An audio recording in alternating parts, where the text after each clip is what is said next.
Okay, narinig na ho natin ang mga posibleng kahinat na ng gurong nag-trending sa kanyang live na Panenermon. Mga suki, ngayon naman para talakay dito sa point of view o opinyon ng guro.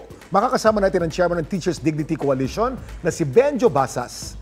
Sir Benjo, magandang gabi po sa inyo, sir. Yes, Kuya Kim, magandang gabi po. Good evening, Benjo. Ma'am Susan, Oh, magandang naku, gabi. salamat. Yes. Sir, ano pong opinion nyo dun sa naging viral na kumakalat na verbal abuse daw ng isang umano'y guro? Well, unang-una po malungkot no dahil bakit umabot no sa ganitong outburst of emotion si teacher no. And of course no the DepEd is still no there is an ongoing investigation po dito no. While of course no Kuya Kim, sabihin ko lang no na it is confirmed no that the Teacher. the woman no is Teacher a teacher. talaga? Yeah, opo no, at na-identify na rin po kung sang school siya pero hindi natin pwedeng sabihin ano po no opo.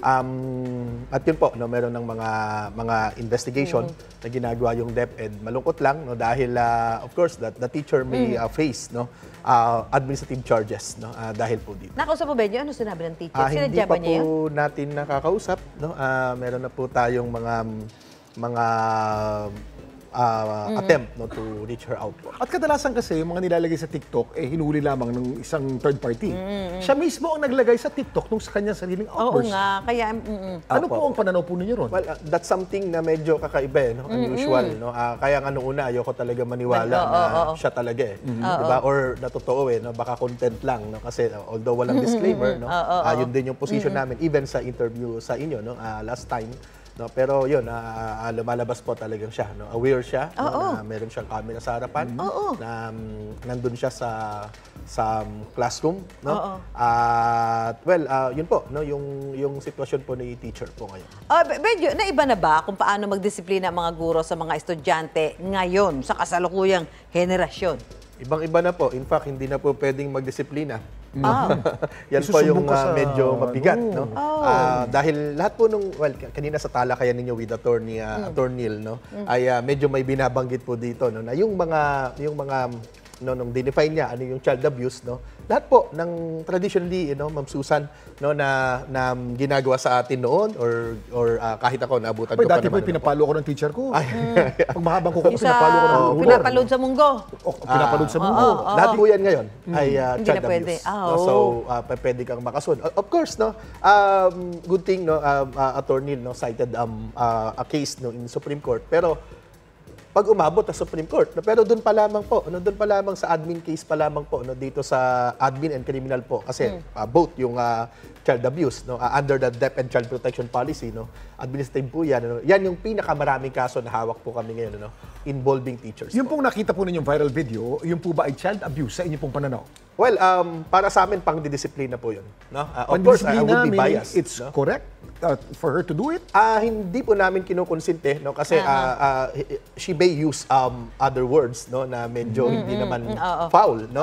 Kesa yung, ayoko nang ulitin, na medyo masama. No? Masama, Hindi po namin yung kinikonsinte on that part. No? Ang sinasabi lang naman po namin na initially, ay wag nating husgahan muna si teacher kasi hindi pa natin nakita yung buong context po. No? Yung, kung bakit, why this sudden outburst of emotion. No? Tignan po natin yan. No?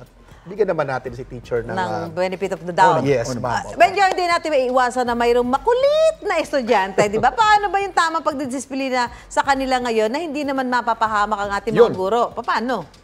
Marami naman pong paraan. No? Ang DepEd ay nagsasuggest no, Ng mga paraan. Under the Child Protection Policy, nagsasuggest siya nung positive discipline approach. No? Pero ito isang mahabang proseso. Pag tinignan natin, Ma'am Susan, no, 30 pages yung Child Protection Policy, no? 3 sentences lang, no? At definition lang yung ating positive discipline approach ng Department of Education. Hanggang ngayon, no, kinakausap namin yung DepEd, tinatanong namin ano ba talagang ibig sabihin nito. Kasi as per DepEd, no, ito daw yung pwedeng magsalba at maging protection ng ating teachers. No? So, maraming iba't ibang paraan naman po. No? Yung mga teacher natin, nakikita niyo po ngayon, no? Namimigay ng candy, namimigay ng sumasayaw.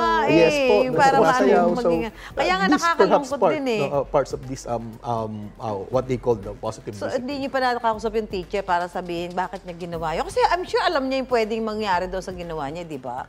Yes, ma'am.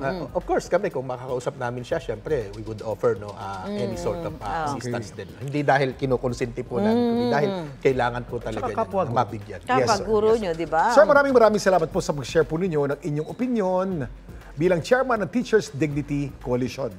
Para sa ating mga guru dyan na patuloy na nagtuturo at nagmamahal ng kanilang mga estudyante na parang anak nila, mula po sa amin dito sa Dapat Alam Mo, mabuhay po kayo. Basta balitang mahalaga at napapanahon. At makabuluhan at nakatutuwang kwento, May say kami dyan, mga suki!